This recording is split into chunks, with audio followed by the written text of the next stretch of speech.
శ్రీ గణేశాయ నమ. శ్రీ సరస్వత్యై నమ. శ్రీ గురుభ్యో నమ. రెండవ అధ్యాయం ప్రారంభం. ప్రస్తావన. గురుచరిత్ర పారాయణ వలన శుద్ధులైన ముముక్షులను ఒక వంక సద్గురు దర్శనాభిలాష, మరొక వంక విషయాలపై నిరూపేక్ష తీవ్రమవుతాయి. అప్పుడు మొదట స్వప్నంలోనూ తర్వాత ప్రత్యక్షంగానూ గురుదర్శనం లభిస్తుంది. ఆ గురువు కూడా అనన్య గురుభక్తి చేత జీవన్ముక్తుడై ఉంటాడు. అట్టి సద్గురు తారసిల్లినప్పుడు మన హృదయం ఆయన నిస్సందేహంగా గుర్తిస్తుంది. వేరు నిదర్శనాలు అవసరం లేకనే కేవలం దర్శనం మాత్రం చేతనే శాంతి ఆనందాలు కలుగుతాయి. అటుపైన వారి పట్ల మనకు కలిగిన భావాన్ని నిశ్చలంగా నిలుపుకోవాలి. అందుకు కూడా వారి లీలలు, చరిత్ర పారాయణ, చింతనలే సాధనాలు. అంతటి పూర్ణ గురుని తెలిపి అనన్య గురుభక్తుడు లభించడం కూడా మన జీవితాకాశంలో ఉదయిస్తున్న గురుకృప చిహ్నమే. అంటే గురుచరిత్ర పారాయణ చేసే అవకాశం కూడా ఇట్టిదేనన్నమాట. ఈ అధ్యయనంలోని గురుసేవ వృత్తాంతం కల్పితం కాదు. శ్రీ షిరిడీ సాయినాథుని గురుసేవ అక్షరాలు అలానే ఉండడం గమనార్హం. సద్గురు సేవ అనుగ్రహం వలన సచ్చిష్యుడు క్షుణ్ణంలో వేదాంగ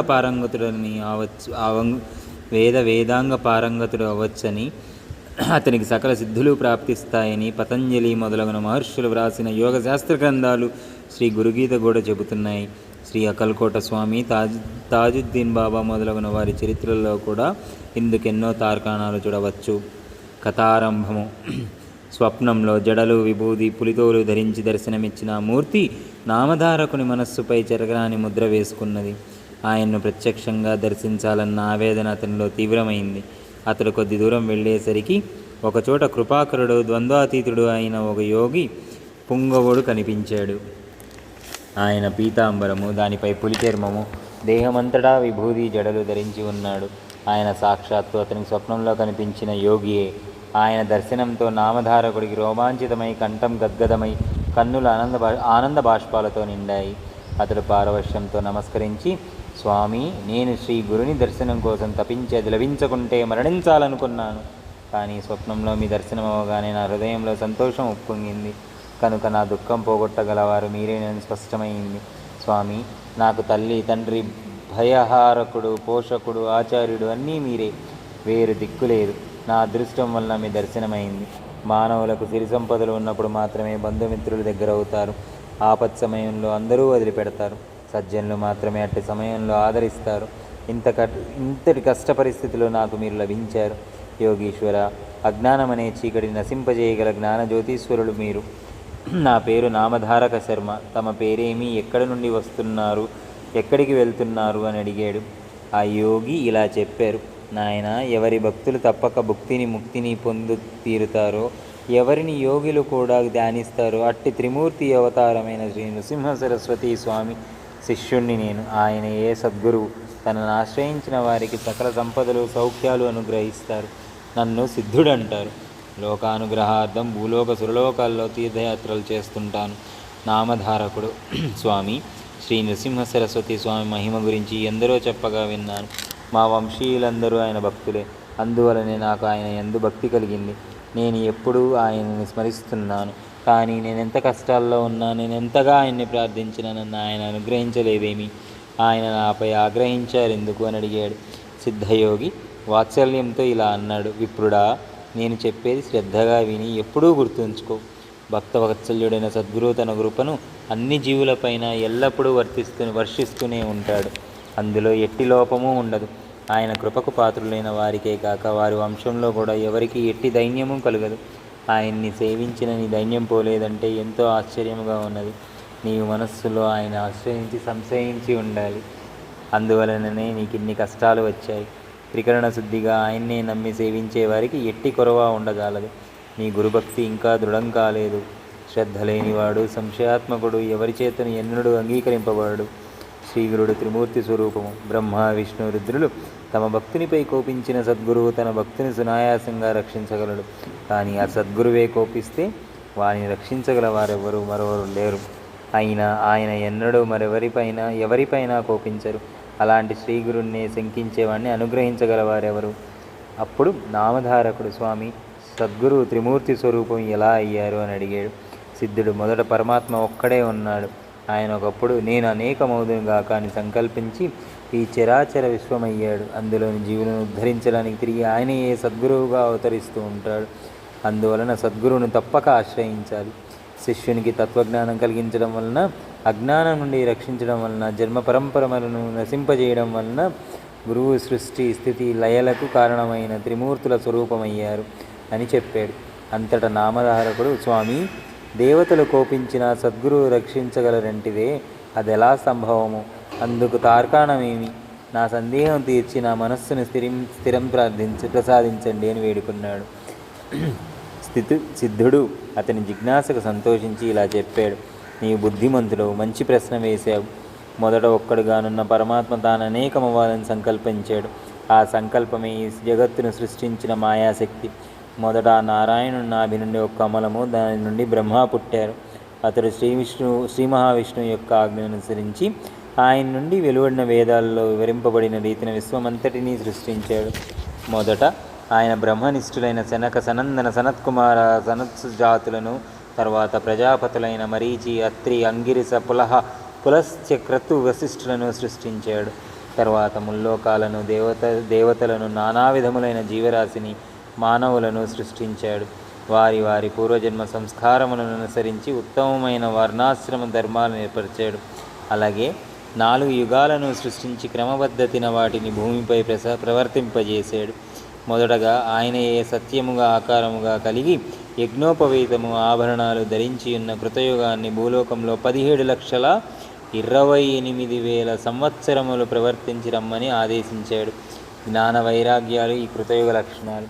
అది పూర్తయ్యాక ఆయన దృఢమైన శరీరం కలిగి ఉండి చేతిలో యజ్ఞ సామాగ్రి ధరించిన త్రేతాయుగాన్ని పిలిచి భూమిపై 12,96,000 సంవత్సరములు తన ధర్మాన్ని ప్రవర్తింపజేయమని ఆదేశించాడు. అందుకే ఆ యుగంలో అందరూ ధర్మశాస్త్రం ఎదిగి యజ్ఞ యాగాదులను అనుష్ఠించేవారు. అటు తర్వాత బ్రహ్మ ఖడ్గము, మంచం, కోడు, ధనుర్బాణములు ధరించిన ద్వాపరయుగాన్ని పిలిచి భూమిపై 8,64,000 సంవత్సరాల తన ధర్మాన్ని ప్రవర్తింపజేయమని ఆదేశించాడు. అందుకే ఆ యుగంలో శాంతి, ఉగ్రత్వము, దయ, కాఠిన్యము మొదలగున పరస్పర విరుద్ధములైన గుణాలతో మానవులు జీవించారు. అటు తర్వాత బ్రహ్మదేవుడు కలిపురుషుణ్ణి పిలిపించాడు. ఈ కలిపురుషుడు మలినుడు. తగువులంటే అతడికి ఇష్టం. కలి అంటేనే తగువు అని అర్థం. అతడు క్రూరుడు, వైరాగ్యమే లేనివాడు, పవిత్రత అంటేనే గిట్టనివాడు. అతను తన ఎడమ చేతిలో మర్మావయాన్ని, కుడి చేతితో నాల్కను పట్టుకొని ఆనందంతో గంతులు వేస్తూ వచ్చాడు. పిశాచ రూపం గల అతను చూసి బ్రహ్మ నవ్వి వికృతమైన అతని చేష్టకు అర్థమేమని అడిగాడు. కలిపురుషుడు, నేను మానవులందరినీ కాముకులుగాను, జిహ్వచాపల్యం గలవారుగాను చేసి వారి ఉత్తమ గతి పొందకుండా చూస్తానని ప్రతిజ్ఞ పూనాను. అదే నా చేష్టకు అర్థం అని అన్నాడు. అప్పుడు బ్రహ్మ అతనిని భూలోకానికి వెళ్ళి అక్కడ 4,32,000 సంవత్సరములు అతని ధర్మాన్ని ప్రవర్తింపజేయమని ఆదేశించాడు.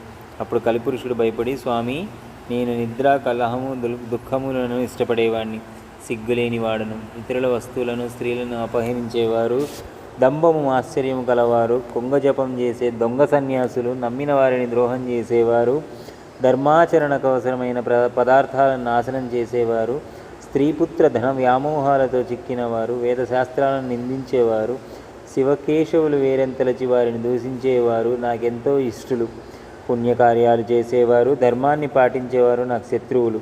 ఎందరో పరులున్న భూలోకానికి నేను ఎలా వెళ్ళగలను? బ్రహ్మజ్ఞానులను, భక్తులను, చిత్తశుద్ధితో ధ్యానాదులు చేసేవారిని చూస్తేనే భయంతో నాకు వణుకు పుడుతుంది అన్నాడు.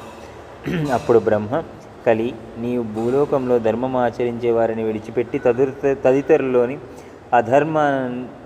అధర్మాన్ని అనుసరించి వారిని లోబరుచుకొని నీ ధర్మాన్ని ప్రవర్తింపచేయి.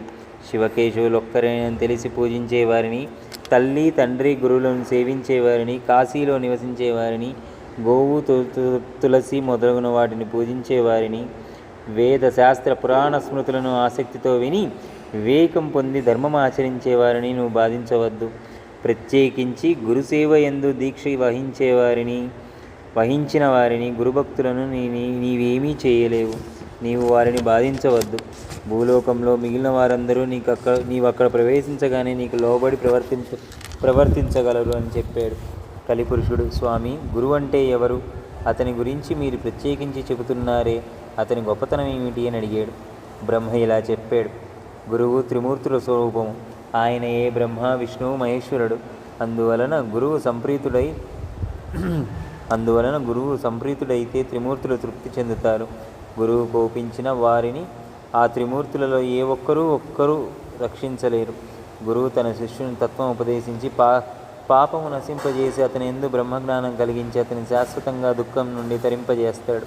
అలానే గురువు సంప్రీతుడైతే త్రిమూర్తులు సంప్రీతులవుతారు. కానీ త్రిమూర్తులలో ఏ ఒక్కరు సంప్రీతులైతే గురువు సంప్రీతుడు కాకపోవచ్చు.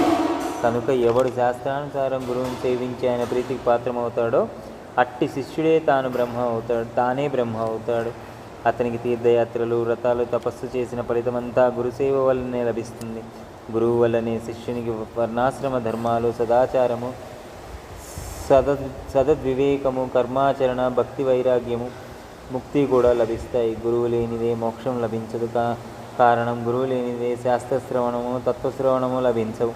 అవి లభించకుంటే మానవులకు నీ వలన భయం తప్పదు.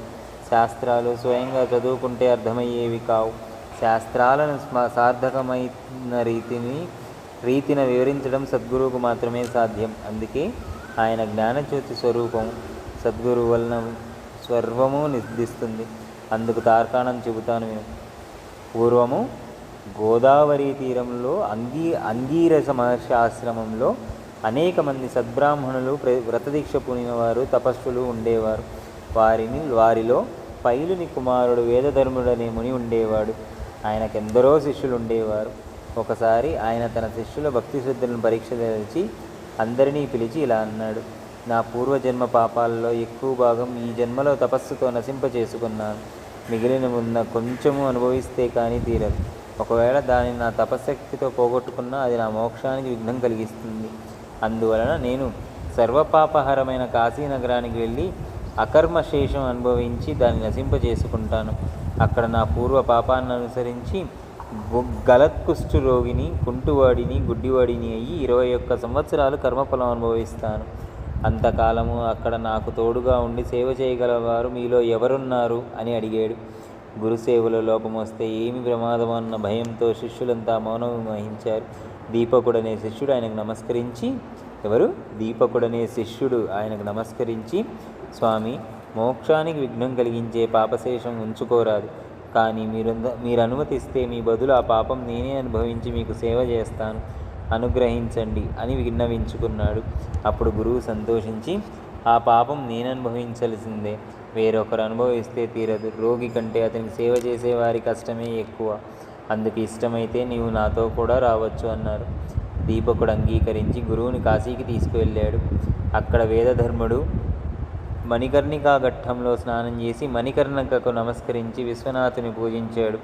అటు తర్వాత కంబలాశ్వత్తర ప్రదేశంలో దీపకుడు నిర్మించిన కుటీరంలో నివసించసాగాడు. వెంటనే ఆయనకు గలత్కుష్టు రోగము, కుంటితనము, గుడ్డితనము వచ్చాయి.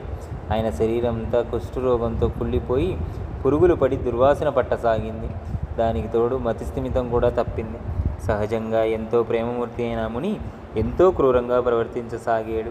దీపకుడు మాత్రం తన గురువు సాక్షాత్తు విశ్వనాథులను విశ్వసించి నిత్యము ఆయన శరీరం శుభ్రం చేసి సర్వోపచారాలతో పూజ చేసి అన్నం తెచ్చి పెడుతుండేవాడు. ఆ ముని మాత్రం అతన్ని ఎన్నో రీతులు బాధిస్తుండేవాడు. అతడు మంచి అన్నం తెచ్చినా కూడా కొంచెమే తెచ్చాడని కోపించి ముని దాన్ని నేల మీద విసిరి కొట్టేవాడు. దీపకుడు ఎక్కువగా భోజనం తెచ్చినప్పుడు ఆయన దాన్ని రుచి చూచి బాగాలేదని విసిరికొట్టి రుచికరమైన భోజనం తెచ్చిపెట్టమని వేధించేవాడు. ఒక్కొక్కప్పుడు ప్రేమతో, అబ్బాయి నీవు ఉత్తమ శిష్యుడు, నా కోసం నీవెంత కష్టపడుతున్నావు అని లాలించేవారు. కానీ మరుక్షణమే కోపించి, దుర్మార్గుడా, నీవు నన్ను ఎంతో పీడిస్తున్నావు, నీవు వెళ్ళిపో, నా శరీరంలో దుర్వాసన పోయేలా కడగడం లేదు, అందువలన ఈగలు నన్ను కొడుతున్నాయి, తోలకుండా చూస్తావేమి అని కసురుతాడు. దీపకుడు ఆ పని చేయబోతే ఆయన, దుష్టుడా, ఆకలితో నా ప్రాణం పోతున్నది, ఇంకా భిక్షకు పోయి అన్నం తీసుకురాలేదేమి అని తిట్టేవారు, కొట్టేవారు. దీపకుడు మాత్రం కొంచెం కూడా చలించలేదు. పాపం ఎక్కువగా ఉన్న వారికి కష్టాలతో పాటు దుష్టత్వం కూడా కలుగుతుందని తెలుసుకొని దీపకుడు గురువును భక్తితో సేవిస్తున్నాడు. గురువే సకల దేవతా స్వరూపం నమ్మిన అతడు కాశీ క్షేత్ర యాత్ర కూడా చేయక అచ్చటి దేవతలను కూడా దర్శించక గురుసేవలోనే నీలమయ్యాడు. అతడు ఎవరితోనూ మాట్లాడేవాడు కాదు, తన శరీరానికి కావలసిన పనులు కూడా చేసుకునేవాడు కాదు.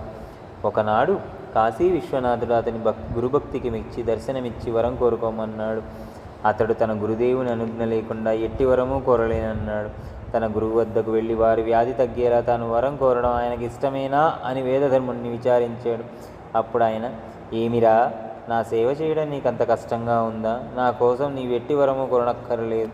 వరం వలన ఈ రోగం పోగొట్టుకుంటే దానిని మరొక జన్మలో అనుభవించాల్సి వస్తుందని శాస్త్రం చెబుతోంది. కనుక నేను ఈ జన్మలోనే ఈ పాపం అనుభవించి నా మోక్షానికి ఆటంకం తొలగించుకుంటానని చెప్పారు. కాశీ విశ్వనాథుడు దీపకుని ద్వారా ఆ విషయం తెలుసుకొని నిర్వాణ మండపానికి వచ్చి దేవతందరి సమక్షంలో ఆశ్చర్యంతో ఆ విషయం విష్ణుమూర్తితో చెప్పారు. విష్ణుమూర్తి ఆనందించి ఆ గురు శిష్యులను చూడడానికి వెళ్ళాడు. ఆయన్ని చూడంగానే దీపకుడు నమస్కరించి, స్వామి, వరాలు కోరి మీకోసం తపస్సు చేస్తున్న వారిని ఉపేక్షించి మిమ్మల్ని ఎన్నడూ సేవించని నాకు దర్శనమిచ్చారేమి అని అడిగాడు. అప్పుడు విష్ణుమూర్తి, నాయన, గురువును భక్తితో సేవిస్తే నన్ను సేవించినట్లే. అట్టి శిష్యోత్తమునకు నేను ఆధీనుడను. తల్లిదండ్రులను, విద్వాంసులను, విప్రులను, తపస్సులను, యుతులను పూజించేవారు పతియే దైవమని విశ్వసించి అతన్ని సేవించే పతివ్రతలు కూడా నన్ను సేవించిన వారే అవుతారు అని చెప్పి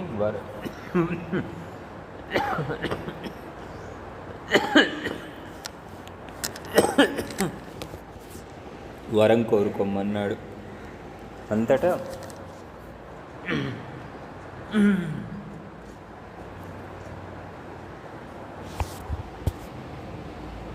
వరం కోరుకోమన్నాడు. దీపకుడు ఆయనకు నమస్కరించి, గురువే సకల దేవతా స్వరూపమని, సకల తీర్థ స్వరూపి అని వేదాలు శాస్త్రాలు చెబుతున్నాయి. మీరిచ్చే వరం కూడా గురువు ఇవ్వగలడు కదా అన్నాడు. శ్రీమన్నారాయణ, మేమిద్దరము ఒకటే. మా ఇద్దరి సంతోషం కోసం వరం కోరుకో, నేను అది ప్రసాదించి ఎల్లప్పుడూ నీ ఆధీనంలోనే ఉంటాను అన్నాడు. దీపకుడు, స్వామి, అలా అయితే నా గురుభక్తి నిరంతరము వృద్ధి చెందేలా అనుగ్రహించి అని కోరాడు. విష్ణువు సంతోషించి, నీవు గురుసేవ వలన తరించావు. నీవు ఈ లోకంలోనే బ్రహ్మానందము పొందగలవు. నీవెల్లప్పుడూ నీ గురుదేవుణ్ణి ఇలానే సేవిస్తూ ఉండు. వేదము, వేదాంగాలు, వేదాంత వ్యాఖ్యాలు అర్థం తెలుసుకుని గురువే పరమార్థమని, పరబ్రహ్మమని తెలుసుకొని గురువుని ఎవరైతే సేవిస్తారో వారికి దేవతలందరూ వశమవుతారు. నిరంతరము సద్గురుని సేవించేవారు కూడా లోకపూజ్యులే. త్రిమూర్తులమైన మా అనుగ్రహం వలనే మానవులకు సద్గురువు లభిస్తారు అని చెప్పి విష్ణువు అంతర్ధానమయ్యాడు. తర్వాత దీపకుడు ఈ సంగతి చెప్పకముందే వేదధర్ముడు జరిగినంతా చెప్పి దీపకుని గురుభక్తికి మెచ్చి, చిరంజీవ, నీవు కాశీలోనే నివసించు. అష్టసిద్ధులు, నవనిధులు నిన్ను సేవిస్తుంటాయి. నిన్ను స్మరించిన వారి కష్టాలు కూడా నశిస్తాయి అని ఆశీర్వదించి వెంటనే ఆరోగ్యవంతుడయ్యాడు.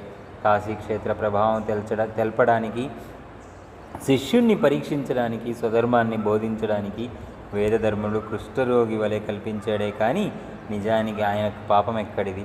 ఆయన తన శిష్యులు ధరించడంలో అమిత కుశలుడు, లోకప్రియుడు, జీవన్ముక్తుడు. ఆదర్శప్రాయుడైన ముముక్షువు తన ప్రారబ్ధాన్ని సంతోషంగా ఎలా అనుభవించాలో సాధకులకు తెలపడానికి శిష్యుని భక్తిని, నిష్ఠా, ఓర్మిలను, విశ్వాసాన్ని పరీక్షించడానికి మాత్రమే కుష్ఠరోగగ్రస్తుడయ్యాడు. ఇటువంటి గురుసేవా వృత్తాంతాలు అనేకమున్నాయి. ఇవి చెప్పేవారి దోషాలను, వినేవారి పాపాలను కూడా పోగొడతాయి. ఓ కలిపురుష, కలియుగం ఆరంభమవలసి ఉన్నది కనుక నీవు భూలోకానికి వెళ్ళు. కానీ సద్గురు భక్తిని నీవు కంటితోనైనా చూడవద్దు సుమా అని బ్రహ్మదేవుడు ఆదేశించాడు. అది విని కలిపురుషుడు ఆయనకు నమస్కరించి భూలోకానికి వెళ్ళాడు. గురువు యొక్క మహిమ ఇంతటిదని చెప్పడానికి వీలవుతుందా నామధారక? నీవు సాత్వికమైన ఓరిమిని పొంది దృఢభక్తితో దైవాన్ని, భక్తిని, సద్గురుని భజిస్తారో వారు తప్పక కృతకృత్యులవుతారు. కాబట్టి నీవు పరమశ్రేయస్సు కోరితే నిస్సంశయంగా శ్రద్ధాన్వితుడవై నరదేహంతో అవతరించిన శ్రీ గురుని సేవించు అని సిద్ధుడు చెప్పాడు. శ్రీ దత్తాయ గురవే నమః. శ్రీ శ్రీపాద శ్రీవల్లభాయ నమః. శ్రీ నృసింహ సరస్వత్యై నమః. 2వ అధ్యాయం సంపూర్ణం.